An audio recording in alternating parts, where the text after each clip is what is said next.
오늘도 저녁 식탁에는 따끈한 국이 올라옵니다. 보글보글 끓여낸 된장국, 묵직하게 진한 사골국, 칼칼한 김치찌개 한 그릇. 그 따뜻한 향기 속에서 우리는 정을 느끼고 위로를 받습니다. 하지만 그 국물이 지금 이 순간에도 당신의 간을 조용히 갉아먹고 있다면 믿으시겠습니까? 결론부터 말씀드립니다. 끓였다고 안전하지 않습니다.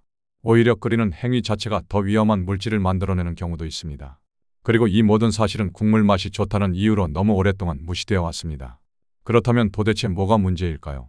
우리가 매일 마시는 그 국물 안에 뭐가 들어있는지도 모른 채 마시고 있는 그 국물 안엔 무엇이 들어있을까요? 첫 번째, 화학조미료, MSG, 인산염, 향미 증진제, 방부제 등. 우리가 감칠맛이 있다, 진하다고 느끼는 대부분의 국물엔 이런 첨가물이 숨어 있습니다. 그리고 이들은 간세포를 손상시키고 간 해독 효소를 마비시킵니다. 두 번째, 끓이면서 더 위험해지는 화학 반응. 뜨거운 열에 의해 식재료 속 단백질과 첨가물이 결합하면서 예측 불가능한 유해 부산물이 만들어집니다. 특히 인공조미료와 고온의 기름, 고기류가 만나면 발암 가능성이 있는 아크릴레인, 아민류 같은 화학물이 생성되기도 하죠. 세 번째, 플라스틱에서 우러난 미세 화학물질. 포장 국물, 배달찌개, 전자레인지에 데운 즉석국. 뜨거운 액체가 플라스틱과 닿는 순간 BPA와 프탈레이트 같은 내분비 교란 물질이 녹아나옵니다. 이들은 간에 직접적인 독성을 주며 여성 호르몬 교란과 비알코올성 지방간을 유발할 수 있습니다. 그리고 마지막으로 소금의 함정. 국물 한 그릇 속에 숨어있는 나트륨은 생각보다 훨씬 많습니다. 된장국 한 그릇에 들어있는 나트륨만 1000mg 이상. 그 소금들이 간 내 혈류를 떨어뜨리고 해독 기능을 저하시킨다는 사실 알고 계셨나요? 우리는 이렇게 말합니다. 나는 국을 자주 먹진 않아요. 어릴 때부터 늘 먹던 습관이에요. 어머니가 끓여주시던 건데요. 맞습니다. 습관입니다. 그런데 바로 그 습관이 지금 당신의 간을 조용히 무너뜨리고 있는 겁니다. 국물은 음식이 아니라 습관이자 문화입니다. 그리고 문화는 무서운 중독이 되기도 합니다. 국물이 없으면 밥맛이 없고 국물까지 마셔야 진짜 식사한 느낌이 들죠. 하지만 이대로라면 당신의 간은 계속해서 피로해지고 해독 기능을 상실하게 됩니다. 그리고 어느 날 갑자기 의사에게 이런 말을 듣게 될지도 모릅니다. 간 수치가 많이 올라갔습니다. 식습관부터 점검해 보셔야겠어요. 그때 후회하지 마세요. 간은 신호를 보내지 않습니다. 대부분의 사람들은 이미 손상된 뒤에야 깨닫습니다. 그렇다면 우리는 지금 무엇을 바꿔야 할까요? 국물이 정말 우리 몸에 안전한 걸까? 그리고 많은 분들이 에이, 설마라는 생각을 하셨을 겁니다.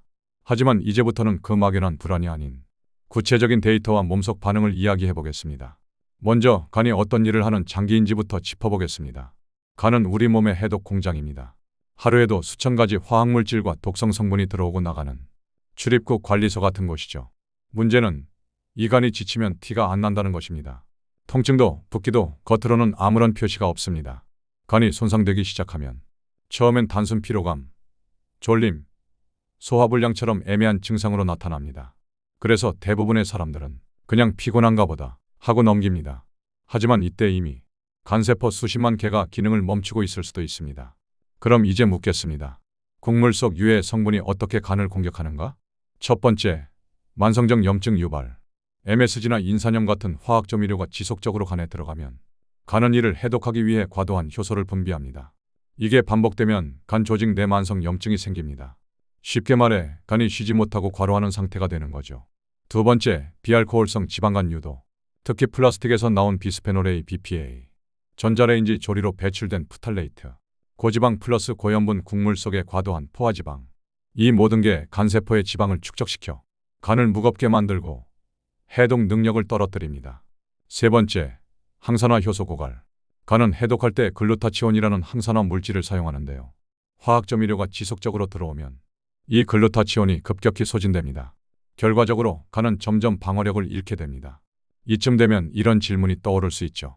그럼 그냥 가끔 먹는 건 괜찮은 거 아니야? 하지만 여기엔 축적이라는 개념이 있습니다. 유해 물질은 한 번 먹었다고 바로 병을 일으키는 게 아닙니다. 매일, 매주, 매달 누적되며 조용히 간의 기능을 잠식합니다. 실제로 최근 간 질환 환자 중 술을 전혀 마시지 않고 간염 바이러스도 없는 원인 불명의 간 손상자 비율이 급증하고 있습니다. 그 공통점은 식습관이 불균형하다는 것이고 그중 가장 강력한 요인 중 하나가 바로 가공 국물 음식입니다. 자, 다시 생각해 볼까요? 지금 당신의 식탁 위에 놓인 국물, 그 안에 들어간 조미된 된장, 전자레인지에 데운 플라스틱 포장국, 진한 감칠맛이 느껴지는 찌개. 이 모든 게 합쳐졌을 때 간은 어떤 상태가 될까요? 이제 더 이상 맛있다는 이유만으로 간에게 모든 걸 떠넘기면 안 됩니다. 특히 40대 이후 간은 예전 같지 않습니다. 회복력은 느려지고 해독 효소의 효율도 떨어집니다. 그 말은 국물 속 독소가 들어올수록 간은 점점 더 버티기 어려워진다는 것. 이쯤 되면 이런 질문이 떠오르실 겁니다. 그럼 이제 국물을 못 먹고 살아야 하나요? 다 끓여 먹는 건데 대체 어떻게 바꿔야 하죠? 지금 이대로의 식탁을 계속 유지할 것인지, 혹은 오늘부터 작은 습관을 바꿔볼 것인지, 그 선택이 당신의 간을 지킬 수 있습니다. 그렇다면 이제 우리는 어떻게 해야 할까요? 국물을 완전히 끊어야 할까요? 아니면 그냥 지금처럼 살아도 괜찮은 걸까요? 정답은 명확합니다. 국을 끊을 필요는 없습니다. 하지만 지금처럼 먹어서는 안 됩니다. 우리가 해야 할 건 끓이지 않는 것이 아니라 똑똑하게 먹는 것입니다. 많은 분들이 이렇게 말합니다. 국은 다 끓여 먹는 거 아닌가요? 조미료가 좀 들어가도 괜찮잖아요. 어릴 때부터 먹었는데 지금까지 멀쩡했어요. 하지만 정말 멀쩡할까요? 식곤증, 만성피로, 눈충혈, 피부 트러블, 부은 얼굴, 어두운 소변. 혹시 지금 당신이 겪고 있는 이 증상들 단순한 나이 탓이라고 넘기고 있진 않으신가요? 당신의 간은 지금 국물 한 그릇 한 그릇에 조용히 지쳐가고 있을지도 모릅니다. 더 늦기 전에 바꿔야 합니다. 첫 번째, 국은 곁들이는 음식으로 바꾸세요. 더 이상 국을 마시는 습관은 이제 멈춰야 합니다. 한두 숟갈 정도 밥을 넘기기 위한 최소한의 용도로만 섭취하세요. 국물은 입맛을 돋우는 도구이지 포만감을 채우는 음식이 아닙니다. 두 번째, 집에서 끓일 땐 재료에 집중하세요. 시판된 조미된 장류, 육수팩, 라면 스프는 가급적 피해야 합니다. 멸치, 다시마, 무, 표고버섯, 대파 뿌리만으로도 충분히 맛을 낼 수 있습니다. 화학 조미료 없이도 깊은 맛은 만들어집니다. 간은 이런 자연의 맛에 필요하지 않습니다. 세 번째, 오래 끓이는 국은 줄이세요. 진국은 진짜 건강한 게 아닐 수 있습니다. 팔팔 끓이는 시간이 길수록 중금속, 나트륨, 첨가물, 방부제가 농축됩니다. 특히 사골이나 뼈 육수는 중금속 용출 가능성까지 존재합니다. 맑은 국, 짧게 끓인 국이 간에는 훨씬 안전합니다. 네 번째, 전자레인지, 플라스틱 용기 조합은 피하세요. 뜨거운 국을 스티로폼이나 플라스틱 용기에 데우는 순간 비스페놀 A, BPA, 프탈레이트 등 화학물질이 녹아들기 시작합니다.